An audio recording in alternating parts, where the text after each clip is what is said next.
नमस्ते दोस्तों। आज की वीडियो का टॉपिक है साइंटिफिक थ्योरीज इन हिंदुइज्म। दोस्तों, आज हम इस वीडियो में बात करेंगे कि कैसे कई हजारों साल पहले हमारे शास्त्रों और वेदों में कई साइंटिफिक थ्योरीज को एक्सप्लेन कर दिया गया था, पर धर्म के साथ हम उसको समझा के। आज अगर आपको ये वीडियो पसंद आए तो प्लीज़ इसको लाइक करें, शेयर करें और चैनल को सब्सक्राइब करें।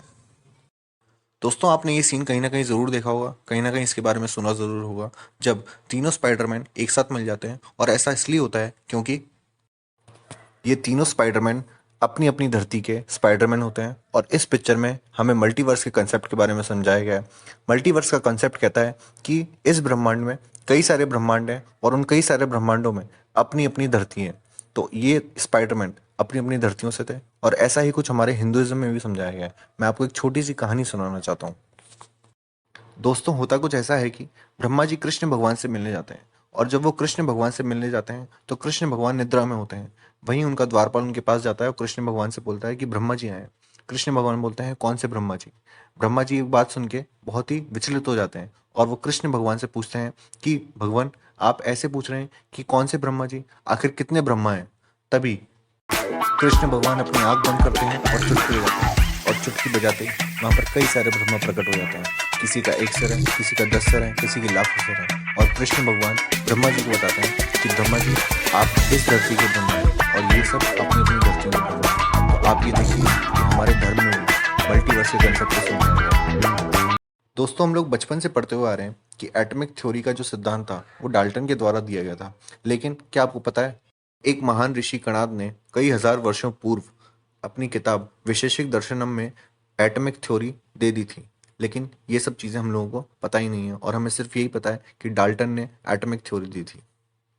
दोस्तों, अगर अभी तक आपको ये वीडियो पसंद आ रहा है तो प्लीज़ इस वीडियो को लाइक करें, शेयर करें और चैनल को प्लीज़ सब्सक्राइब करें। दोस्तों, आज हम सभी इलेक्ट्रॉनिक अप्लाइंसेस को यूज़ करते हैं, और इन इलेक्ट्रॉनिक अप्लाइंसेस को यूज़ करने के लिए हमें एनर्जी की ज़रूरत होती है, जिसकी पूर्ति हम बैटरीज के द्वारा करते हैं। और ये बैटरीज भी ड्राई बैटरीज होती हैं। And you will be shock to know that हमारे एक बहुत ही महान ऋषि थे जिनका नाम था ऋषि अगस्त्य।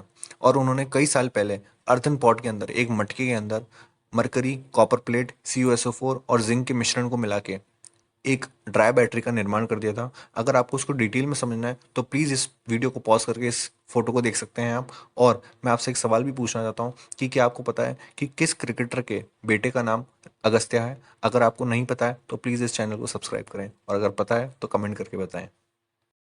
और इन सभी चीज़ों का प्रमाण हमें अगस्त्य संहिता से मिलता है। दोस्तों, आगे जो मैं आपको बात बताने जा रहा हूँ, मैं चाहता हूँ कि आपका पूरा ध्यान मेरी बात पर रहे और स्क्रीन पर रहे। Presently, the scientists are giving a new theory that the world is a hologram. दोस्तों, आखिर होलोग्राम होता क्या है?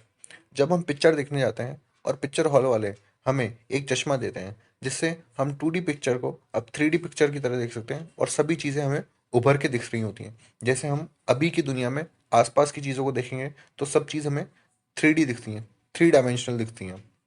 ऐसी ही एक थ्योरी का प्रतिपादन किया डॉक्टर ब्रायन ग्रीन ने। उन्होंने बताया कि आज हम जिस दुनिया में जी रहे हैं वो एक 2D प्लेन पर बनी हुई है, और 2D प्लेन पर बने होने के कारण हमारे आसपास की जितनी भी चीज़ें हैं ये सब वास्तव में है ही नहीं। हमारे दिमाग को सिर्फ इस तरह से ट्रेन कर दिया गया है कि हम इन चीज़ों को देख सकें और महसूस कर सकें, लेकिन ये असलियत में यहाँ पर मौजूद ही नहीं है। ये तो सब एक 2D प्लेन है, और ये सब किसी के द्वारा बनाई गई चीज़ है, ये अमेरिकन डॉक्टर कह रहे हैं। ठीक है, अब मैं आपको आगे की स्लाइड में बताऊंगा कि हमारे हिंदुइज्म में क्या कहा गया है इस चीज़ को लेकर। और ऐसा ही कुछ हमारे धर्म में भी बताया जाता है। हिंदू धर्म में बताया जाता है कि जितना भी सांसारिक जीवन है ये सब मिथ्या है। तो आप ये देखिए कि एक अमेरिकन डॉक्टर जो आज जाके हमें ये सब चीज़ें समझा रहे हैं, हमारा धर्म हमें कई साल पहले ही हमें ये चीज़ें समझाता था, लेकिन उन चीज़ों में साइंटिफिक थ्योरीज कम होती थी और साइंटिफिक टर्म्स कम होते थे। उसको हमें धर्म के तौर पर ज़्यादा समझाया जाता था, क्योंकि उस समय के इंसान को उस लेवल पर समझ में आ जाए। दोस्तों, नेक्स्ट थ्योरी पर जाने से पहले मैं आपसे एक बात पूछना चाहता हूँ कि क्या आप लोगों ने नेटफ्लिक्स पर वेब सीरीज देखी है, ओरिजिनल एंजल, OA? अगर नहीं देखी है तो मैं आपको रेकमेंड करूंगा, प्लीज़ देखिएगा। इस वेब सीरीज में हमें समझाया गया है NDEs के बारे में। What is NDEs?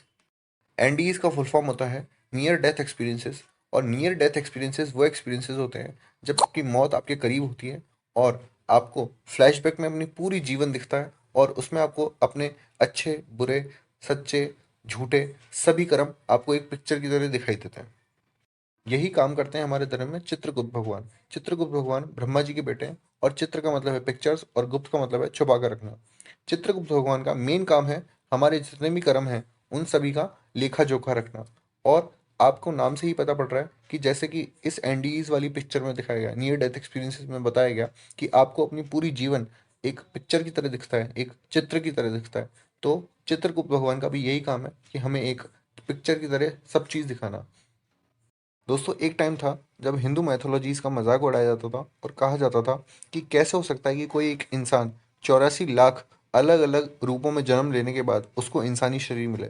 लेकिन आज जब आप गूगल पे सर्च करेंगे how many species are there on earth, वहाँ पर आपका रिजल्ट आएगा 8.7 मिलियन स्पीशीज, मतलब 87 लाख स्पीशीज हैं इस धरती पर। तो क्या ये आंकड़ा हमारे हिंदू धर्म के आंकड़े से मिलता जुलता नहीं है? सोचिएगा।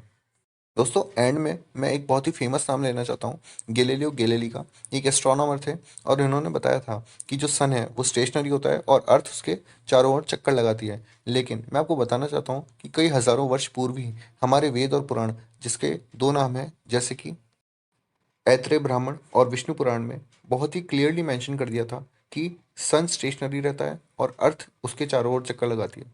वहीं दूसरी ओर जो एब्राहमिक रिलीजन्स हैं उसमें बहुत सालों तक उनको पता ही नहीं था कि सन स्टेशनरी रहता है और अर्थ चक्कर लगाती है।